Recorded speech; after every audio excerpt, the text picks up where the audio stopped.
Dominika hii ya pili ya Pasaka. Kwa nini?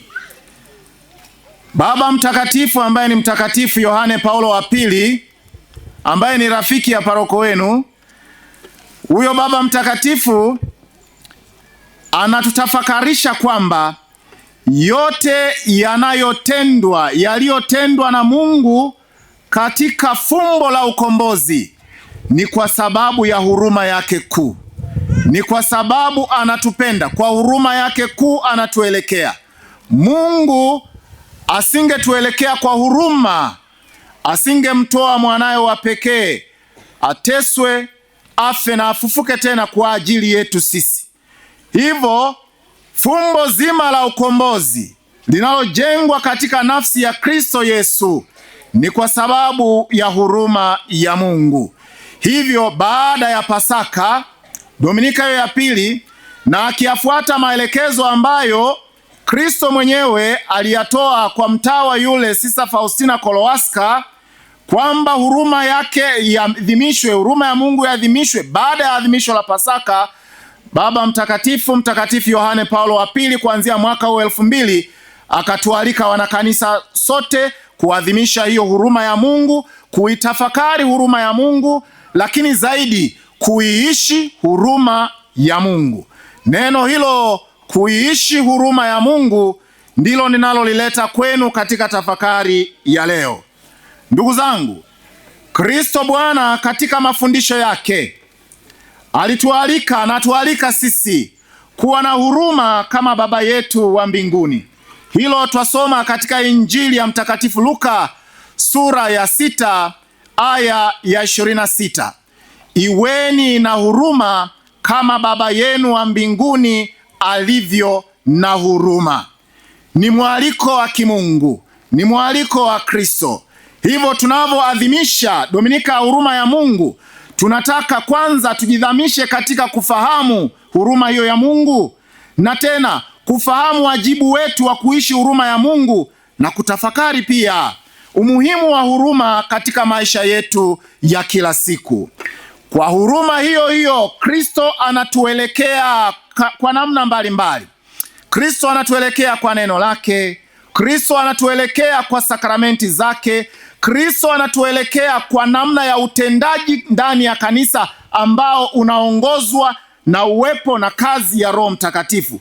Vyote hivyo vinaonesha huruma ya Mungu, Kristo anayetuelekea. Sasa katika somo letu la Injili ambao tumesoma ni Injili ya Yohane sura ya 21, tunapata simulizi la tokeo la Yesu kwa wanafunzi wake baada ya ufufuko. Baada ya ufufuko Yesu alitokea kwa wanafunzi wake kwa namna mbalimbali. Sasa hapa tunajikita kwa wanafunzi wake hawa thenashara hawa. Amejitokeza kwa mara ya kwanza, na ukisoma kwa macho ya ndani hapa kadiri ya mwenjili Yohane, ufufuko na Pentekoste ni siku moja. Siku ya kwanza ya juma huyu Yesu anajidhihirisha kwa hawa wanafunzi wake. Anavyojidhihirisha kwa wanafunzi wake, anawapa zawadi, na zawadi ya kwanza anayoitoa hiyo siku ya kwanza ya juma, zawadi ya kwanza ya Kristo mfufuka ni amani. Anawaambia hawa, amani iwe kwenu. Na baada ya zawadi hiyo ya amani, anawapa zawadi ya pili kubwa ya Roho Mtakatifu. Pokeeni Roho Mtakatifu. Na baada ya zawadi hiyo anawapa utume wa kuondolea dhambi. Natoka nje ya somo hapo. Sasa katika kadiri ya katekisimu yetu na mafundisho ya imani ya ndani, ndiko kuwekwa kwa sakramenti ya kitubio. Anawapa hawa mitume, baada ya kupewa nguvu ya Roho Mtakatifu, anawapa uweza wa kuondolea dhambi, kusamehe dhambi. Wowote mtakao waondolea wameondolewa, na mtakao wafungia wamefungiwa. Hivyo wanapata hayo. Kwanza zawadi ya amani, pili Roho Mtakatifu, tatu wanapewa utume. Na mwishoni sasa kwa njia ya Tomaso ambaye kwanza hakuwepo, lakini siku ya 8 Yesu anafika tena. Hiyo sio siku ya kwanza ya juma tena, ni siku ya 8. Yesu anafika tena ndani ya chumba, milango imefungwa, wamejifungia hawa kwa hofu ya Wayahudi. Tomaso naye yumo, anaitwa sasa Tomaso. We Tomaso, we ulisema utaamini mpaka ukiweka mikono yako, vidole vyako kwenye kovu za misumari. Njoo sasa, nimefika, weka ili we unaamini. Unafikiri Tomaso alifanya habari hizo? Aliweka mikono kwenye makovu, vidole vyake kwenye makovu ya Yesu. Hapo ndipo Tomaso sasa anamuungama Kristo kama Bwana na Mungu. Anapiga magoti, anasema Bwana wangu na Mungu wangu. Kristo baada ya ufufuko anaungamwa kama Bwana na Mungu kwa kinywa cha Tomaso. Ni ungamo la kwanza la mitume kwa Yesu mfufuka, Kristo kama Bwana na Mungu. Hapo sasa wanaimarishwa katika imani, wanaendelea na utume. Ndugu zangu, hawa ndugu zetu kwa nini walijifungia? Wamejifungia ndani ya chumba kwa hofu ya Wayahudi. Wanaogopa nini? Yale yote yaliyopita wakati wa kuteswa kwa Bwana wetu Yesu Kristo yaliwajaza hofu mitume. Kibinadamu walijaa hofu, wanashindwa kutoka na kutenda hata lile waliloagizwa, wanashindwa kuyakumbuka mafundisho yake, wanaogopwa nao huenda wakatendewa vile vile. Wanajifungia ndani kwa hofu, wanashindwa kutimiza wajibu kwa sababu ya hofu, wanajifungia ndani. Yesu anawafuata huko ndani, na neno linakazia hapa, milango ikiwa imefungwa, anawafuata huko ndani, awaimarishe, awaondoe hofu, awape amani, awape nguvu ya Roho Mtakatifu, awatume tena. Kristo anawaondoa katika hofu yao, akiwajaza amani. Sasa kwa nguvu ya Roho Mtakatifu wakafanye kazi. Ndugu zangu, sisi leo katika Dominika hii ya huruma ya Mungu tunataka tuwe wajumbe wa huruma ya Mungu, na ndio ujumbe wa Baba Mtakatifu Leo wa 14 aliotoa jana jioni. Jana kumekuwa na mkesha wa sala wa Baba Mtakatifu Leo wa 14 wa kuombea amani. Kabla ya kuanza mikesha alitoka nje pale kanisa kuu, kanisa la Mtakatifu Petro Vatican.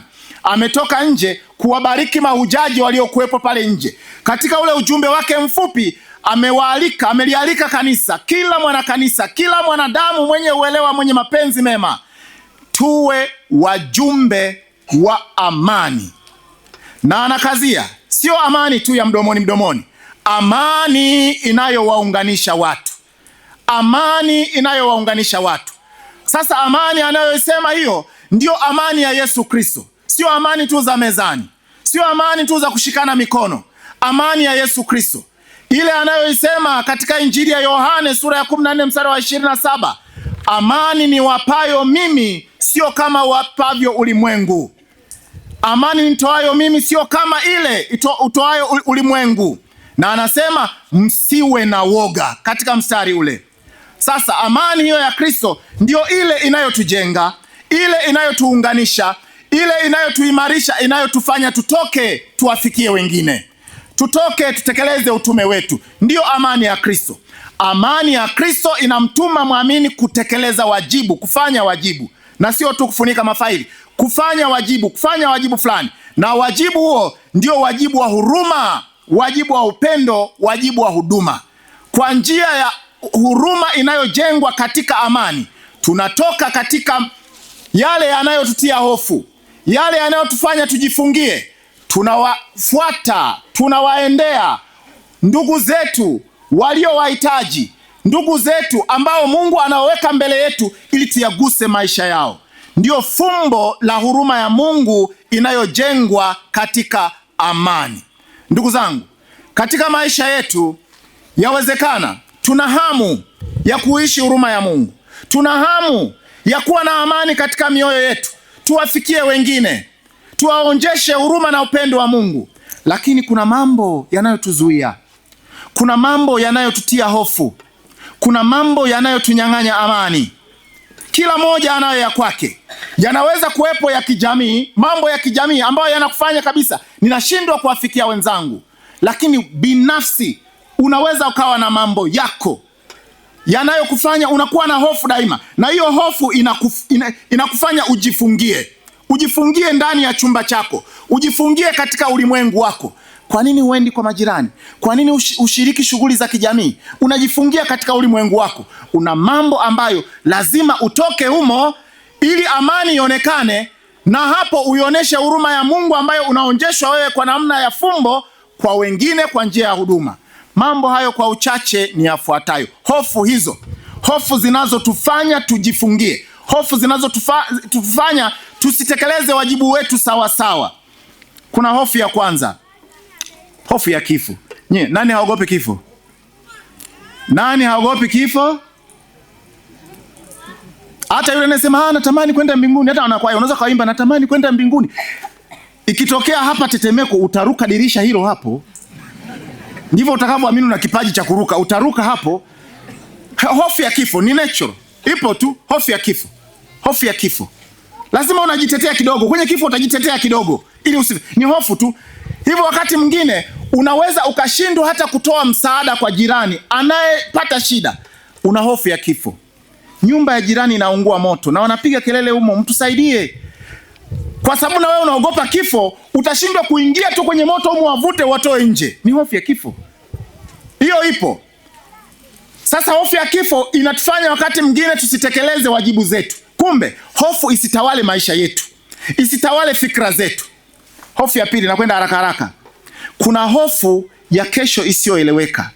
Kwa lugha ya kwazima, the uncertain future. Kesho isiyoeleweka.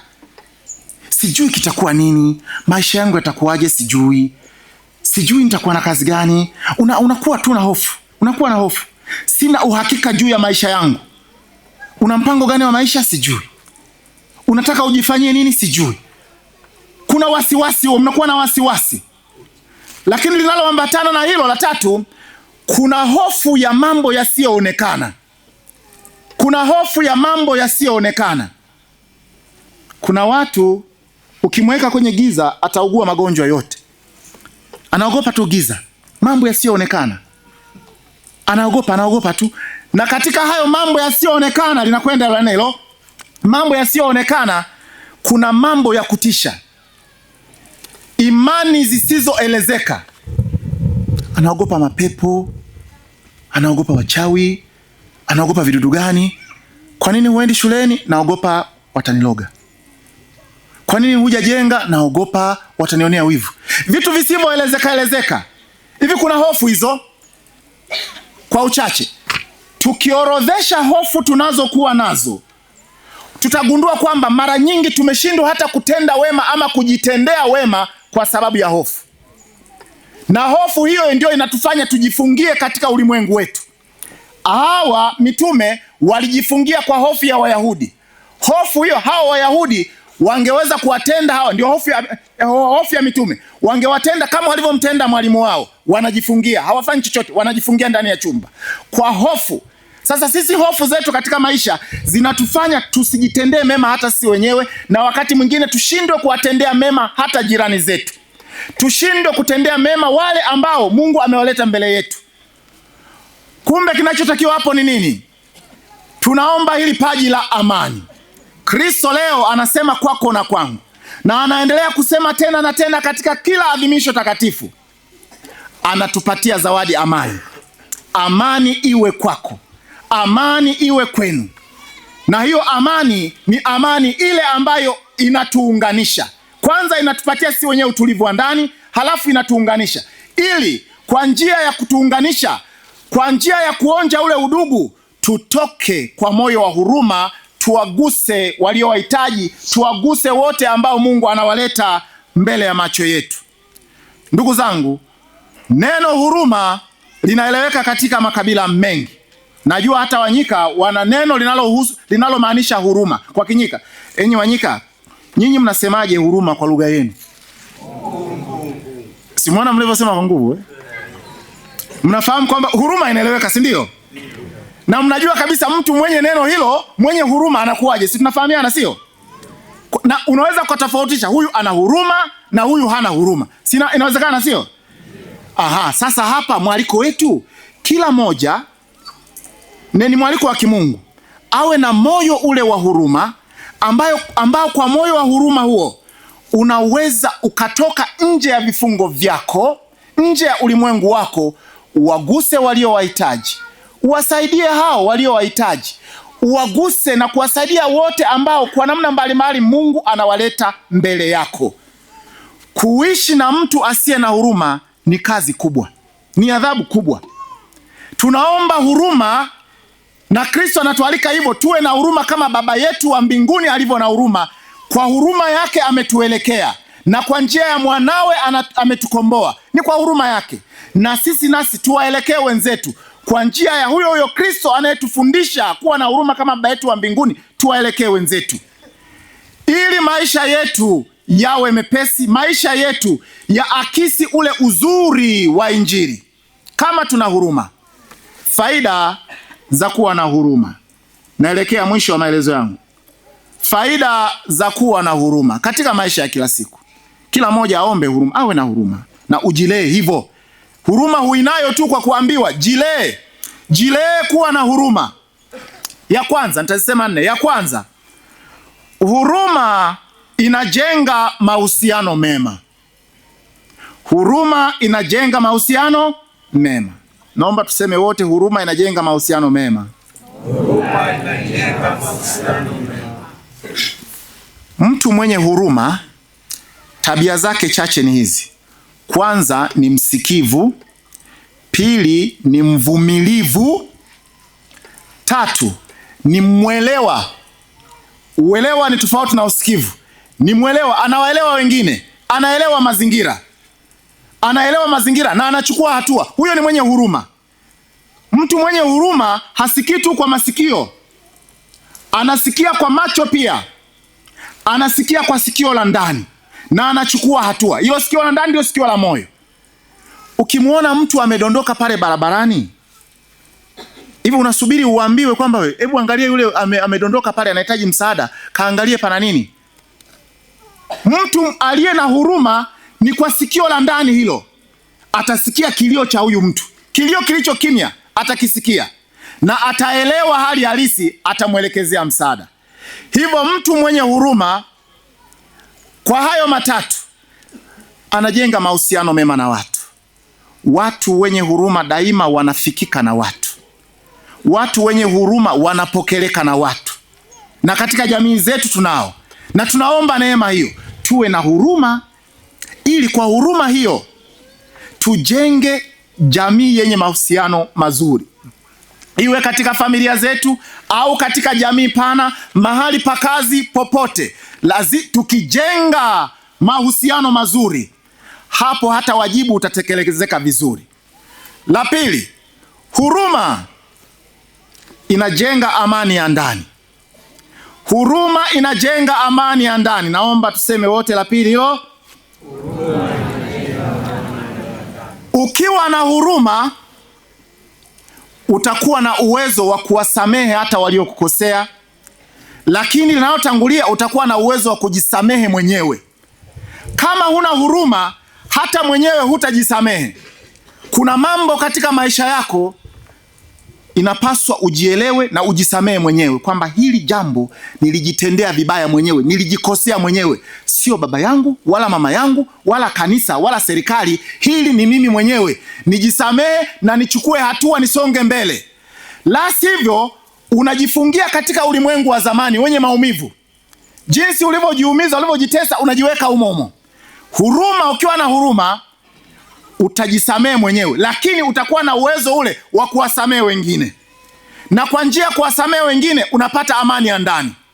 Hakuna watu wanaokaangwa moyoni kama wasiojua kusamehe. Mtu ambaye hana uwezo, hana utashi wa kusamehe, jamani, kusamehe ni nguvu ya kimungu, lakini inahitaji nguvu yako binafsi ya utashi. Amua kusamehe. Kuna watu hawasamehe hata kidogo, na anakuambia kabisa, mimi sitakusamehe mpaka tutakavyokufa. Na anafikiri ni vizuri. Huyo mtu hana amani huyo. Hana amani huyo, anakaangwa humu ndani. Hivyo atakosa amani ya kweli ndani. Matokeo yake amejaa chuki, muda wote amejaa hasira, na ana hasira zile za mlipuko zile. Jamani, kuna wale watu wanaitwa volcanic people wale. They erupt anywhere and they erupt massively. Akikasirika hapa mpaka anaenda kulazwa.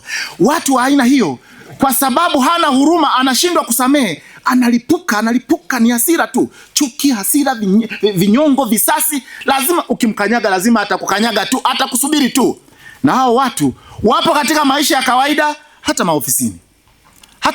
Huyu bosi ukimkosea tu lazima akutende jeuri. Kwa nini? Hana huruma. Na kama hana huruma, hana amani. Muda wote yupo hana amani. Hata ukiangalia uso, unajua uso, hii sura hapa ni kitabu hiki ni kitabu, sawa? Yaani haya naongea, wewe geuka tu angalia uso wenzako, utaona kumbe ni huyu. Uso ni kitabu, hapa ni kitabu. Hii chapter unaona kabisa mbona kama huna amani hivi? Kama uso wako unahangaika hivi, huna amani. Ukiwa na huruma, waliokukosea utawasamehe. Kwa sababu si wewe unataka msamaha wa Mungu? Eti Mungu anatusamehe kwa huruma yake, si ndio? Aya, naomba tusali wote kwa sauti. Na mliolala amkeni kidogo. Baba yetu uliye mbinguni, jina lako litukuzwe, ufalme wako ufike, utakalo lifanyike duniani kama mbinguni. Taratibu hapo, twende taratibu hapa. Twende.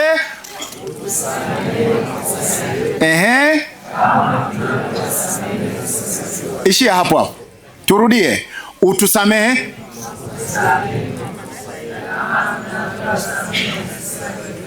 Aya, mtafuatisha ninavyosema. Usitusamehe makosa yetu kama na sisi tusivyowasamehe. Jamani, mantiki ni hii. Si tunamwomba Mungu utusamehe makosa yetu kama na sisi tunavyowasamehe waliotukosea, si ndio? Kama huwasamehe, Mungu hatakusamehe. Utakuwa na amani? Huo moyo wako huo ni store ya aina gani? Watu wote waliokukosea unaweka moyoni, utakuwa na amani? Wote waliokutendea vibaya na wewe unawatakia mabaya, hutaki kuwasamehe, utakuwa na amani? Haya, narudi kwenye somo. Huruma inatufanya tuwe na amani, inajenga amani binafsi, kwa sababu inatuondoa katika mitego ya hasira, chuki, visasi na vinyongo. Na hapo tukiyaondoa hayo, tunajijengea uwezo wa kufikiri vizuri, kusema sawasawa na kutenda kwa busara na ujasiri. Kama ndani una amani, umetulia, utafikiri vizuri, utasema sawasawa, utatenda kwa busara na ujasiri. Lakini kama ndani una mahangaiko, umejaza chuki humo, umejaza visasi, hata fikira zako zitakuwa za viraka. Mawazo yako ya viraka hivi, hueleweki unataka kusema nini hivi. Maneno yako yatakuwa ni ya kulaani tu. Yaani wewe kulaani tu. Kama usipolaani watu, utalaani jua, utalaani mimea. Wewe lazima unalaani tu, kwa sababu huna amani. Na mipango yako itakuwa haina mpangilio. Upo wewe unalunda mambo tu. Lakini kama una amani iliyojengwa katika huruma, maisha yako ya ndani na ya nje yatakwenda vizuri. Kutakuwa na ule usambamba. Jamani, naongelea faida za huruma. Ya kwanza tumesema huruma inajenga mahusiano mema. Kwa nini? Kwa sababu mwenye huruma ni msikivu, halafu huyo ni mvumilivu, halafu huyo ni mwelewa. Tumekuja la pili, huruma inakujengea amani binafsi. Na kwenda sasa la tatu, huruma inaponya jamii. Huruma inaponya jamii. Awe mtu binafsi, iwe taasisi yoyote ya kiserikali au sio kiserikali, tunapotenda matendo yaliyo mema, tunawaelekea watu, tunawaponya, tunawatibu, tunawaondoa katika mahangaiko yao katika huduma mbalimbali. Tunavogusa matatizo ya watu kwa jicho la huruma, pale tunawaponya hawa watu. Hivyo huruma ikitangulia katika matendo yetu, inaleta hali njema ambayo inaondoa mateso, mahangaiko katika jamii ya watu. Huruma ni tiba. Huruma ni dawa. Kumbe huruma ambayo tunaongea sisi wa Kristo sasa, huruma inayojengwa katika Kristo ni ile ya kujitoa kwa ajili ya hali njema ya wengine. Kwa ajili ya hali njema, tunasema msamiati wa kanisa, kwa ajili ya common good, mafaa mapana ya wote. Huruma hiyo inaponya jamii. Jamii yenye huruma itatokomeza hali zozote za ukatili, maonezi na kukosa haki. Itaondoa katika hali zote hizo. Katika dhambi 7 zile zinazotajwa na kanisa, kuna ya kwanza ni uharibifu wa mazingira. Ya pili ni social injustice, ukosefu wa haki katika jamii ni dhambi. Sasa kwa njia ya huruma tunaondoa hayo ambayo yanawekwa kama dhambi za kukosa haki katika jamii, kuondoa mateso yote katika maisha ya watu. Huruma inaiponya jamii. Na la mwisho, huruma inafungua milango ya baraka. Naomba hilo tuliseme wote. Huruma inafungua milango ya baraka. Huruma inafungua milango ya baraka. Hilo nalisema kwa kupigia mstari. Ukiwa mtu mwenye huruma, unawafikia watu wa Mungu, hasa wale walio wadogo na wahitaji. Hao sauti yao ya shukurani inakwenda kupenya masikio ya Mungu, na baraka ya Mungu haitakupindukia, haitakupungukia kamwe. Daima Mungu atakubariki. Huruma inafungua milango ya baraka. Na wale unaowagusa wanavyokuambia Mungu akubariki, haiendi bure ile. Mungu akubariki, asante sana, Mungu akubariki, haipiti bure hiyo. Umefunguliwa milango ya baraka, kwa sababu kwa njia ya huruma umetoka katika vifungo vyako vya ubinafsi, kujipendelea, kujiona. Umetoka, umewagusa walio wahitaji, na hao wametambua kupitia huruma yako, kupitia upendo wako, wametambua uwepo wa Mungu. Wanaweza wasikutaje wewe fulani asante, wanamwambia Mungu akubariki. Wewe fulani, Mungu akubariki. Maana yake kwa mantiki, wameutambua uwepo na upendo wa Mungu kwa njia yako wewe. Milango ya baraka ya Mungu itakufungukia tele na tele na tele. Hivyo mwito hapa ni kuishi huruma ya Mungu katika mazingira yetu yote. Familia zetu zipambwe kwa huruma ya Mungu. Tutajenga familia zenye amani. Mazingira yetu ya kazi tunahitajiana. We need one another. We need each other. Kwa njia ya huruma tutafikika. Kanuni ya mahusiano ile, kwa lugha ya kwazima, reachability and acceptability. Ukiwa na huruma you will be reachable. Ukiwa na huruma you will be acceptable. Na kwa njia hiyo utawahudumia watu vizuri. Lakini ukikosa huruma, elimu utakuwa nayo, mali utakuwa nazo, mavyeo utakuwa nayo, lakini kama una huruma, you are unreachable, you are unacceptable. Huwezi ukawahudumia watu wowote wale, na hutajifaa hata mwenyewe. Kumbe tukiwa na huruma tunajenga daraja kati yetu sisi na watu wa Mungu. Tukiwa na huruma tunajenga daraja la kudumu kati yetu sisi na Mungu aliye chanzo cha baraka. Ndio maana Kristo anatuhimiza katika hilo. Iweni na huruma kama Baba yenu wa mbinguni alivyo na huruma. Injili ya Mtakatifu Luka sura ya 6 hiyo aya ya 36. Iweni na huruma kama Baba yenu alivyo na huruma. Tukiwa na huruma kama Baba yetu wa mbinguni, tutajijenga katika mahusiano mema, tutajijenga katika amani ya kweli, tutageuzwa, tutafanywa kuwa vyombo vya huduma kwa ajili ya wengine, ili Mungu kati yetu atukuzwe, na sisi baada ya kutenda yote vema hapa duniani kwa huruma yake Mungu, mwishoni tutastahili kumwona huko mbinguni, ambako yeye mwenyewe anatusubiri kutuvisha taji la mtumishi mwema na mwaminifu. Heri sana kwa sherehe za Pasaka, na huruma ya Mungu ikae nasi sote. Amina.